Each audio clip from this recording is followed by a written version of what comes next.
Hi everyone. So, I did a thing. I took a day off from my phone. Completely. 24 whole hours. Honestly, it sounds so simple, right?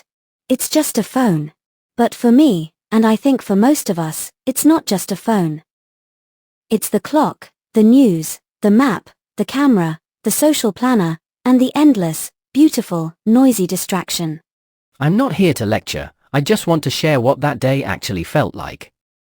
A real, honest talk. Because the silence of that phone was one of the loudest things I've heard in a long time. So, we did a thing.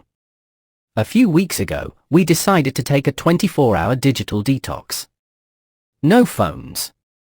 No tablets. No social media. The Wi-Fi was officially off limits.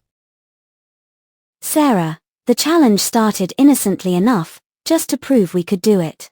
But it turned into a real, honest-to-goodness revelation.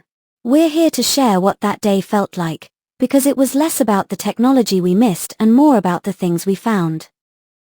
We thought we were close before, but disconnecting from the world actually made us reconnect with each other in ways we hadn't realized we were neglecting.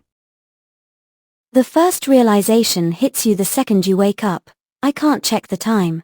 I literally reached for my phone on the bedside table and felt this little wave of panic when it wasn't there, glowing with notifications.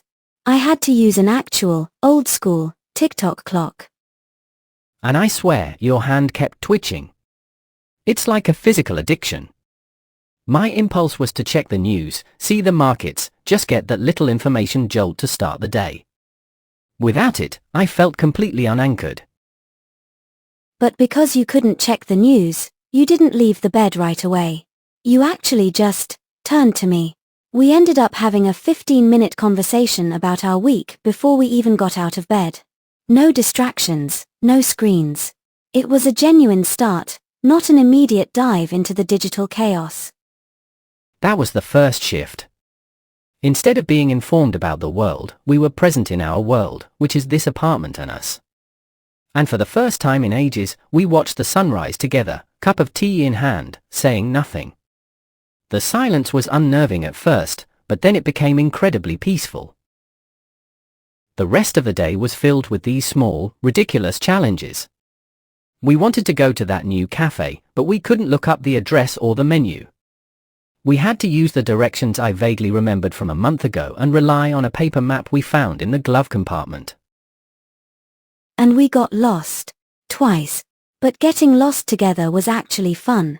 Usually, one of us would just silently follow the GPS, and we'd be efficient but quiet. This time, we had to collaborate, we had to talk, we had to laugh at my terrible sense of direction. Then we finally got to the cafe. That was the highlight. A real, honest-to-goodness date. No phones on the table. No interrupting a story because you felt a buzz in your pocket. I realized how often I only give you 70% of my attention because the other 30% is waiting for the next ding. Sarah, exactly. I told you a long, detailed story about a weird dream I had, and you listened with your eyes, not just your ears. And I felt comfortable enough to tell it because I knew I wouldn't lose you halfway through to a scrolling thumb.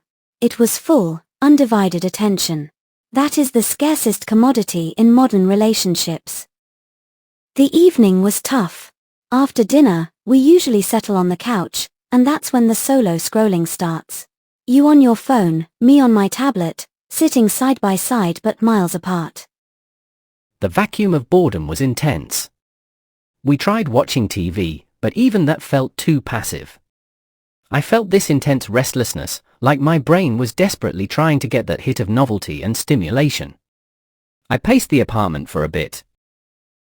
But then, the boredom forced us to be active. I pulled out my old sketch pad, and you started playing the guitar, something you haven't done since college.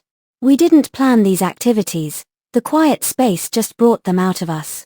It was like our creativity had been suffocated by constant digital input.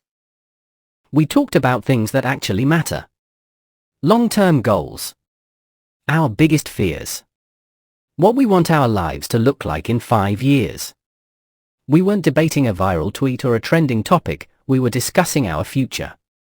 It was a different kind of connection, one that requires thought and vulnerability, not just a quick reaction. The biggest lesson for me was that the phone isn't just a distraction from the world, it's often a distraction from us. It gives us an easy way to avoid the quiet, to avoid the effort of real conversation, or to avoid our own thoughts. It showed us the importance of having a reset button. We realized we don't want to live in a world where we're constantly looking past the person we love, waiting for a notification from a stranger.